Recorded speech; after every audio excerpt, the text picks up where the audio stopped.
Hey, what's going on, everybody? This is Theodore Campbell, one half of Unadulterated You, and I'm with my partner here. Hi, guys. I'm Bianca. It's nice to have you all back with us yet again for another video.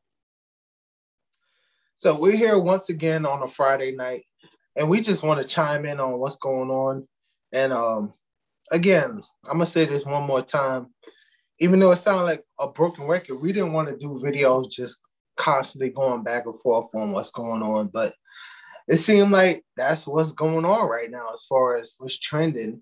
So yeah, it's not even that it's because it's trending, it is relevant. So I mean, sometimes we can shy away from stuff, and that doesn't make it any better, you know what I'm saying? So yeah, let's talk about it. Right.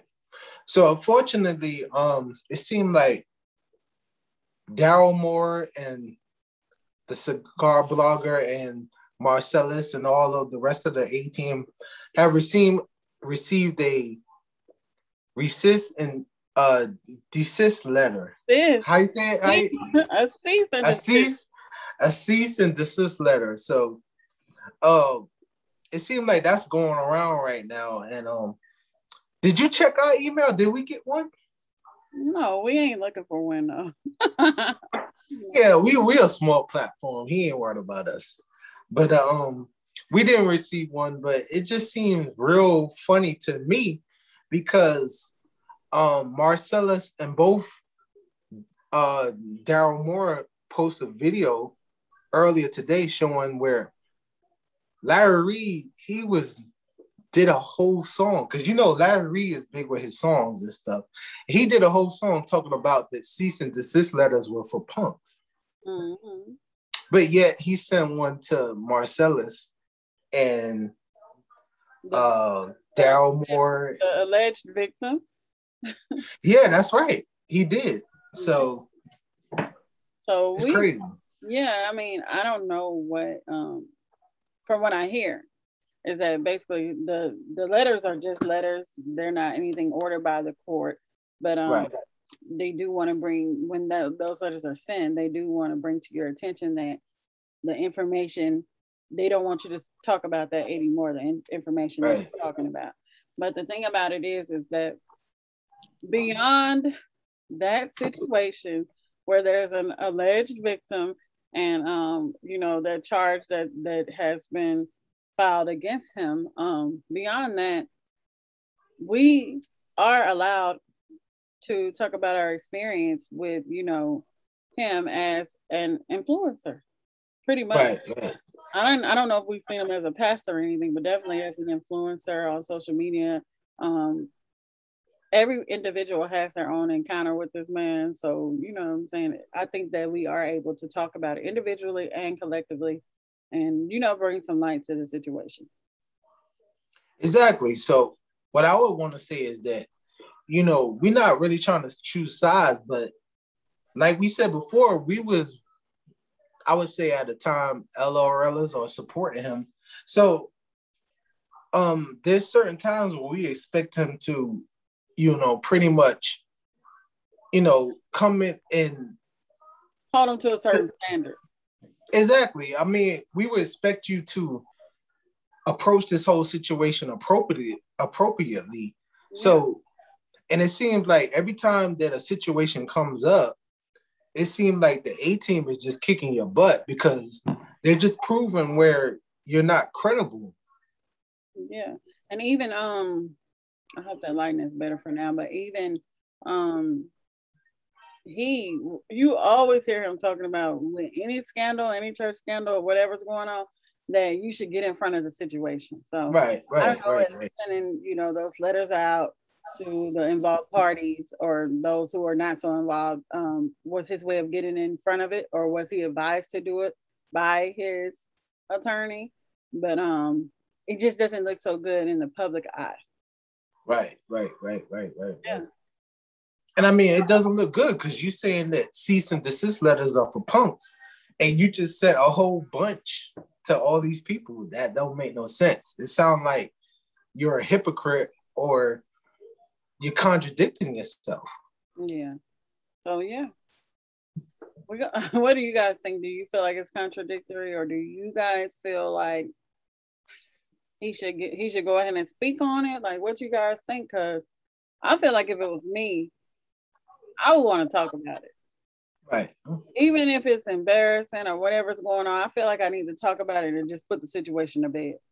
Right. I don't know. Yeah, it's gonna be hard to do it, but let me just go ahead and get it out here. Because I mean, life ain't easy. You know what I'm saying? Like, it's gonna be some hard situations. That don't mean you can go and hide up under a bed or hide behind somebody else. Exactly.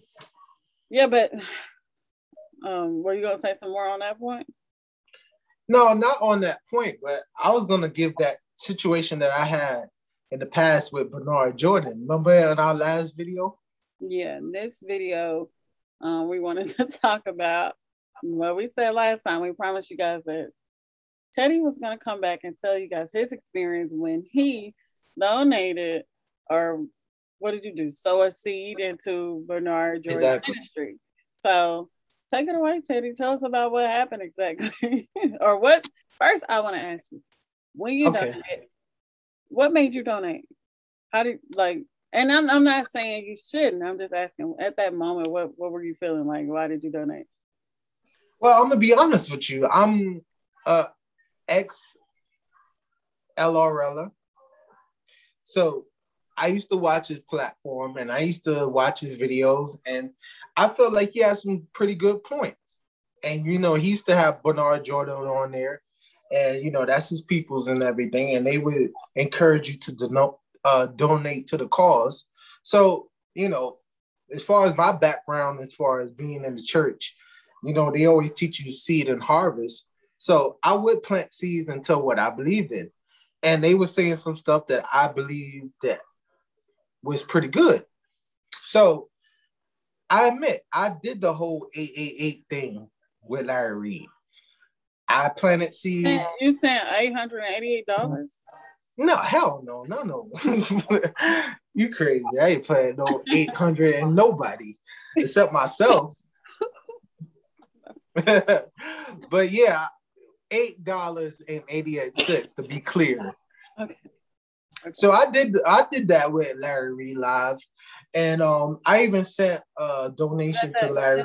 Was that the MBN network? I guess that's his umbrella organization. That's where you sent it to. Yes, I did. Yeah. Mm-hmm. So I sent it to him, and I even sent a donation to Bernard Jordan one time. And so the reason I think, well, you came across Bernard Jordan from watching Larry Reid. So when they were affiliated, then I guess your trust kind of was instilled in Bernard Jordan as well. And like you said, you feel like they were talking some good stuff. So carry on. I just wanted to clarify that you didn't know Bernard Jordan outside of Larry Reid, right?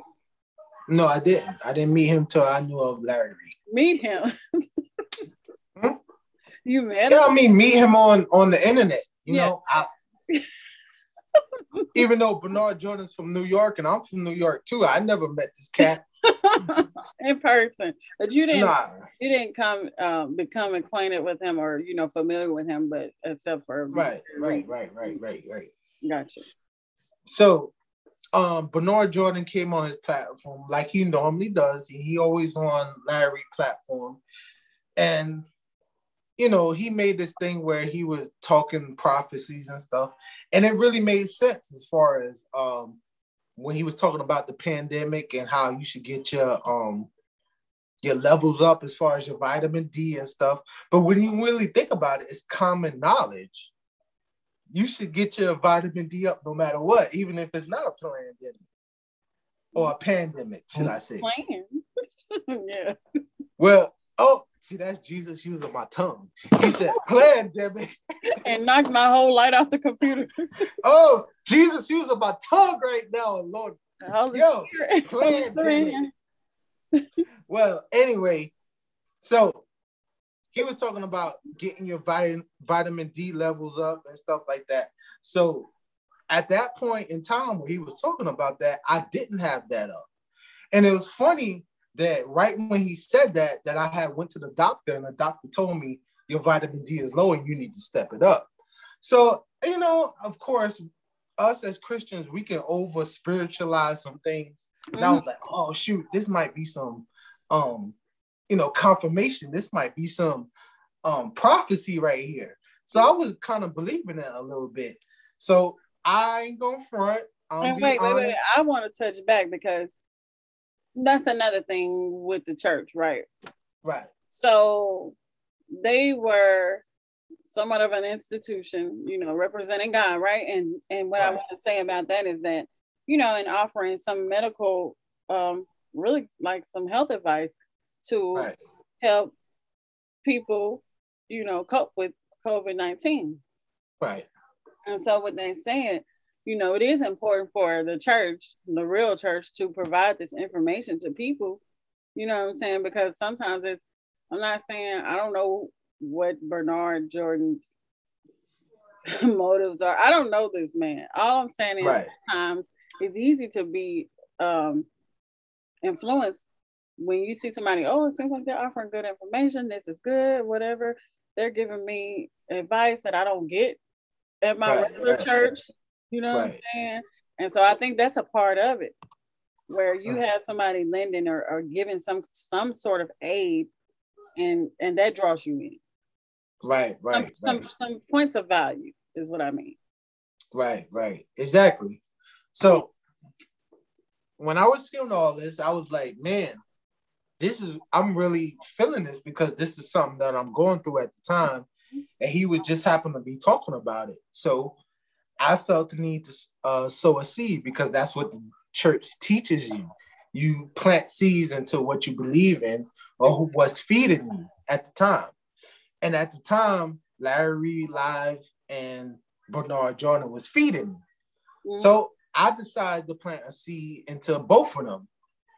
So I planted a pretty good seed. I'm not going to say how much I sent. It was $1,000. I would never do that to anybody.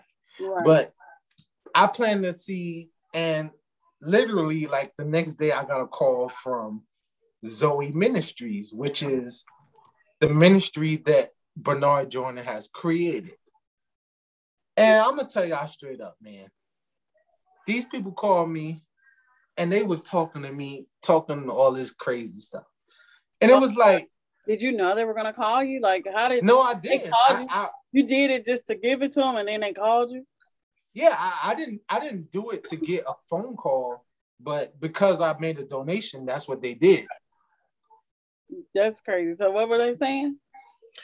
Well, this is the crazy part. It's like, and me and you had this conversation many times before, not just with Bernard Jordan, but with church in general, how people, you can go to church and they give you these prophecies or say that the word of the Lord to you.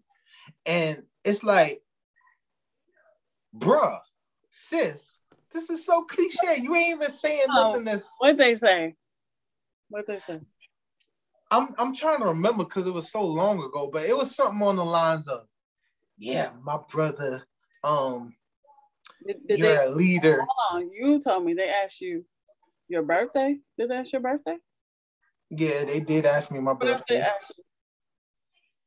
A lot of astrology stuff. They did. They asked me my birthday. They asked me what month I was born, what year I was born, and pretty much, yeah, astrology stuff. Something that would be astrological. Right. So it was weird right off the jump. And even the way they was talking, it was like so awkward. Like they didn't talk like regular people. No, of course Bernard ain't call me. Nah. Cause you know, if Bernard would have called me, I'm like, yo, what up, bro? What's good, yo? But nah. Bernard ain't hit me up. It was some other people, and I was like, what's good? And they asked me again my birthday. They asked me what year I was born. They asked me, they also asked me what city I was born. Oh, that was definitely astrological because you know, depending on your year, your day, all that stuff, I don't know a bunch about it, but I do hear them saying, or I've heard it said that, you know, the place of birth is important too. Right. That's Right. crazy. You think they train that? Ooh, that made me think. Do you think they train that in the prophetic college? Maybe, yo, maybe. They asked you these questions before they started to prophesy, right? Right, right. Okay, so hey, I'm calling you to give you a prophecy, or hey, do you mind if I pray with you? What was this about? That's exactly what you just said right there. That's how they did it. Oh, okay. So continue. So again, after I give them all this information, and they gave me my little prophecy, but it was like basic information. Like, okay, my brother, the word of the Lord says that you're a leader, and the Lord is going to use you, and just sit back, and God's going to push you to where you need to go, and that's the word of the Lord. And I'm like, that's it? You ain't got nothing else to say? That's what your 888 was for? I'm just playing. I'm like, yo, what you talking about? Actually, like, you know what? You could have said that to yourself. Now, Bianca, you remember a time when I told you I went to this church one time and this dude tried to prophesy to me? I prophesied to you better than that. That's what I'm saying. Like, I was about to punch this nigga in his face. What did he say? He talking about, yo, the Lord told me that you seeking. I don't need you to tell me that I'm seeking. I've been seeking for years. What you talking about? I was about to grab him by his collar and say, come back over here. You said, punch him in the face. I'm about to punch him in Yo, I don't care that you got a collar on your face. I'm about to punch you, man. You tripping, man. It's been, and you know what? I've had like variations of that where somebody's prophesying, and I'm not trying to knock it, whatever. Maybe you have a gift, all good, but a lot of times, what I will say is when I've had like a true prophecy, it has some detail to it, and actually, it was a good prophecy, and it did actually come to pass for me. Somebody prophesied and said that I would be writing books, and I have, I got that going. Oh, can I show my books? Oh, go ahead, rep it. I don't even know where they are. Hold on 1 second, because I'm just gonna change my video for a second. Oh yeah, trust me, people. We're not trying to knock prophecy. I had some real good prophecies, man. I had some times in my life where people literally came up to me and told me exactly what I was going through and told me how I need to operate in that situation. But what we're talking about is these people who try to capitalize on that. And I have other books that I wrote. Oh, shoot. These are children's books. These 4 are a series of books. Right. I think my thing is trying to trip out. But anyway, I got books that I wrote as well as other ones. And then I've even helped to edit other people's books and illustrate their books, co-write their books. I've done a lot of that. So that prophecy was true. That's the only reason why I'm showing those books, because prophecy is real, right? Absolutely. Prophecy is real. God is real. Jesus is real. But it's like all of us people out here, we're sick of people trying to use God and Jesus for the wrong reasons. Mm-hmm. So, and the thing is that I think that the more seasoned you get, the more discerning you are about stuff like that. Right. And it's a choice though, because you can choose to be blind and be with this pastor for 50 years, or this prophet for however long, and never come out from under that and establish your own relationship in the name of, everything he's saying is golden. Everything that she's saying is golden. And so it's not really always true.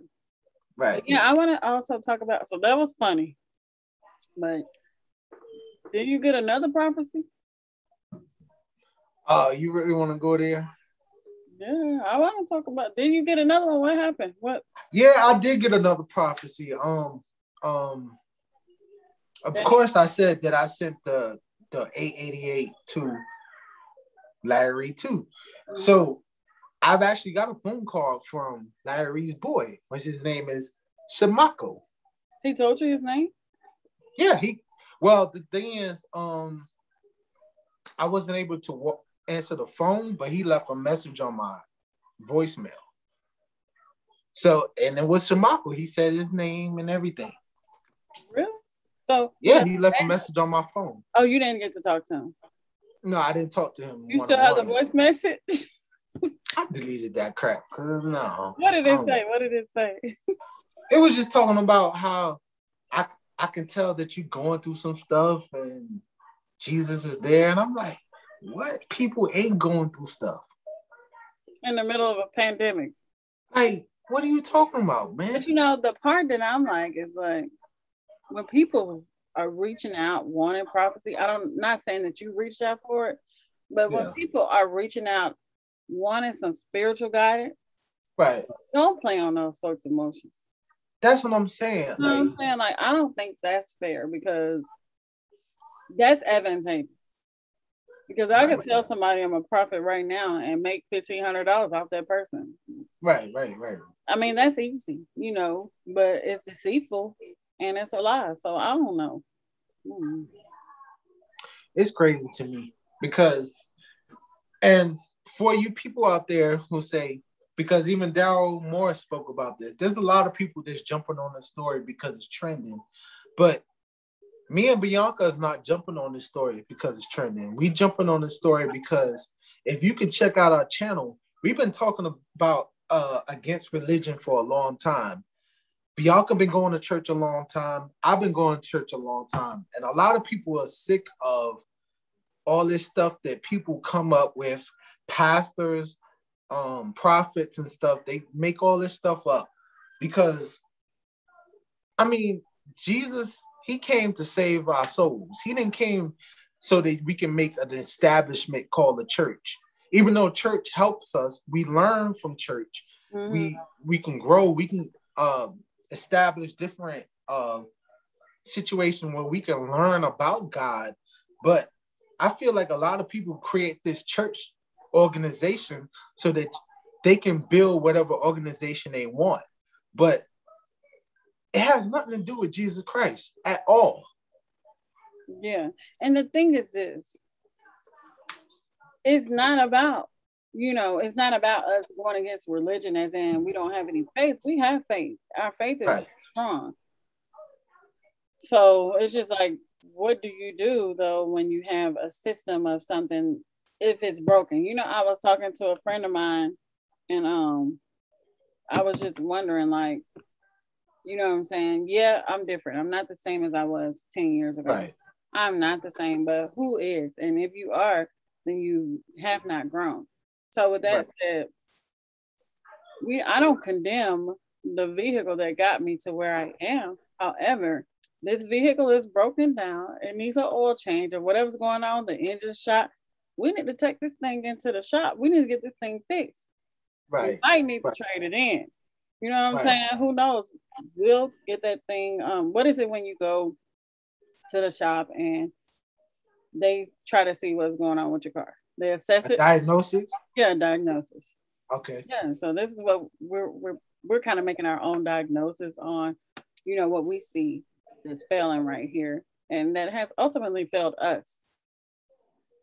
Firsthand. I mean, and ain't nobody mad. Ain't nobody mad. You know right. I mean, they not just us, the whole nation, the whole world. I mean, religion has been along for a long time. They the one that created all these denominations and stuff. And they the ones who talk about God and unity, all that. But denominations, all they do is split us up and divide us. Mm-hmm. Because here you over here saying that you Baptist and I can't rock with you because you Baptist and I'm Pentecostal. To me, that seems like division. That don't seem like togetherness, and that's not what the Bible teaches at all. Yeah, and that's it. That is so true. It's just division, and it's a way to. It's almost like a classist system because everybody thinks every denomination thinks they're better than another. Exactly. Somebody in one denomination thinks that about another. It's always me trying to elevate my belief system or whatever, all these different things that I believe over what you guys are believing over there. And then we lose the focus on what was the main thing that we were believing in the first place. Right. So, I mean, that's why we do it. You know, you know, a lot of people can speculate and say, oh, we just jumping on the wave because that's what is being talked about. But it just lines up what we've been talking about for a while. Like, yeah, you know, Larry Reid, he's jumping on that wave because he's a spiritual guy who went to church his whole life and he's using that to his advantage. But he's just one small speck of the whole system. Yep. Yep. So and that's why I'm kind of rooting for Daryl Moore, because if Daryl Moore, not that we want Larry Reid to go down, because like we said, we supported him for a little while. It's not about Larry Reid. It's about the system. Because even if he knocks Larry Reid down, but there's 100 million Larry Reids out here, what is that really going to do at the end of the day? Again, what we need to explain or break down yet again is this. It's nothing about that allegation. It's not about the allegation. That's his girlfriend, y'all. No, that's my son. Don't play your son. Y'all seen that kid's face he made? Rewind this and look back at him. That's to my son. I'm done. So, but you definitely made a kissy face. Wait till y'all see. Because that's my son. I love my son. Come here, boy. For y'all people that's talking trash, come here, boy. Are you crazy? This is my son. And that's why we do these videos, because we need to set this up for the next generation. It's not about us. I know the truth. But if we continue to allow these people to do what they do in the church, they will talk to the young folks and they will mislead them. Yeah. Okay, Aiden. Thank you. So we putting you on. Say hi. Hi. Bianca trying to talk trash. So yeah. Man, I forgot what I was gonna say. So that's what happens when you try to talk stuff you don't know what you're talking about. I knew what I was talking about. I was joking. Yeah.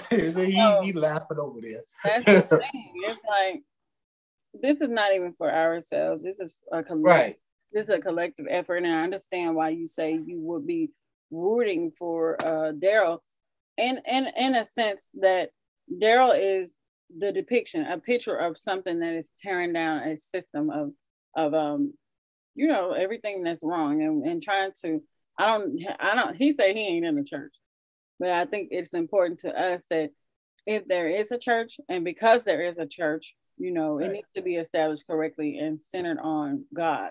And so not all this other stuff and how I can give money and how I can do how I can one up you, or, oh, can I take advantage of so-and-so back over here? And, you know, it's not about that. It's not about notoriety or, oh, you ain't on my level and I'm the stuff. Come on.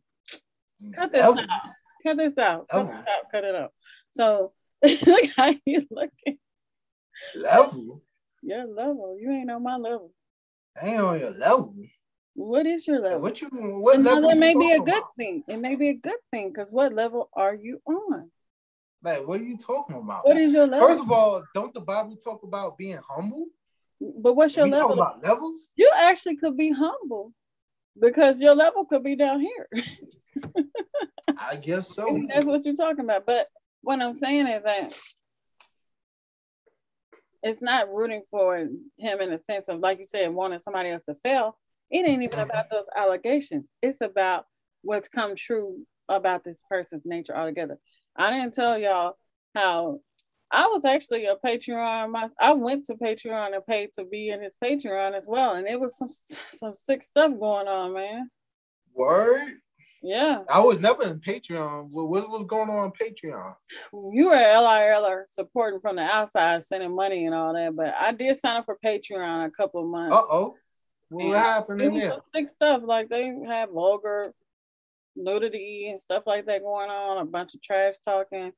I exited it. I canceled it. Oh. And I'm not saying nudity as in just some regular stuff.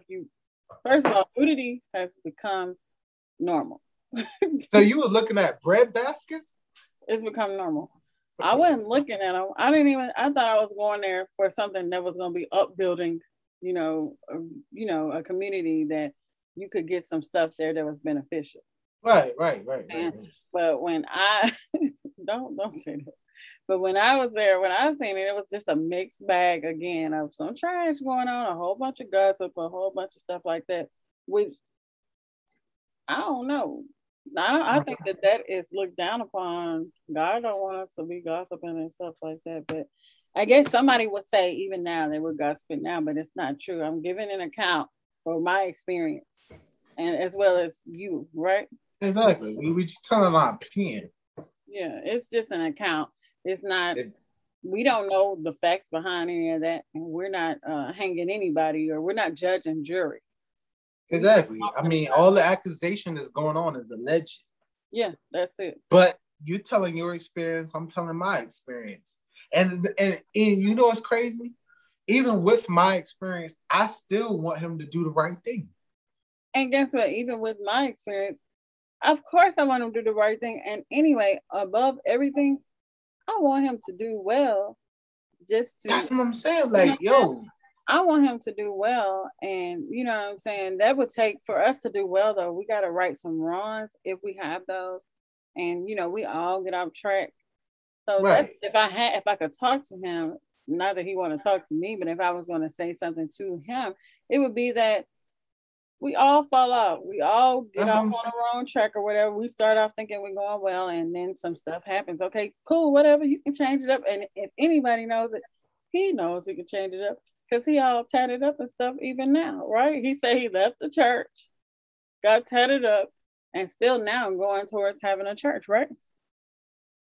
I mean, Jesus used unqualified people. So even if you got all this stuff going on, that doesn't mean he can't use you. Because like I said in another video that we were talking about, there's plenty of songs he don't put out and things that he said that was relevant to me that I received. And I was like, what he's saying is legit. But we just need you to iron out some of the stuff that you got going on. And that's how most of us is going on. Most of us got stuff that ain't so great. Yeah, I think the unqualified, sometimes it's not that Jesus says you're unqualified or God says that you're unqualified. Right. It's society, it's people. It's people talking all the time, wanting to capitalize on something you done wrong. Not capitalize, but wanting to talk about what they think you done wrong. So it don't matter though. Who cares? Anybody thinks that? I believe that when God wants to elevate you, he will. But the first thing is to be able to, how do you even receive forgiveness? I mean, you got to admit, it's just like when you go to an AA meeting. The first thing they ask you is to admit that you have a problem. Thank you. That's it. That's it. And that's where we're going to end that video, because this is how you start on a road to recovery, as they say. You have to admit it. You have to acknowledge that there's an issue. So anyway, I hope you guys were able to get something from this video. Really funny accounts about how Teddy, donated and got a couple prophecies. Even me and Patreon, it wasn't so pretty in my opinion, but some people like that. Y'all let us know what y'all think down below in the comments. Be sure to like this video. Press like, and share and subscribe. And you can follow us at Unadulterated You on Facebook and on Instagram. And we'll be back with you guys with another video shortly. Y'all be blessed, and we'll talk to y'all next time.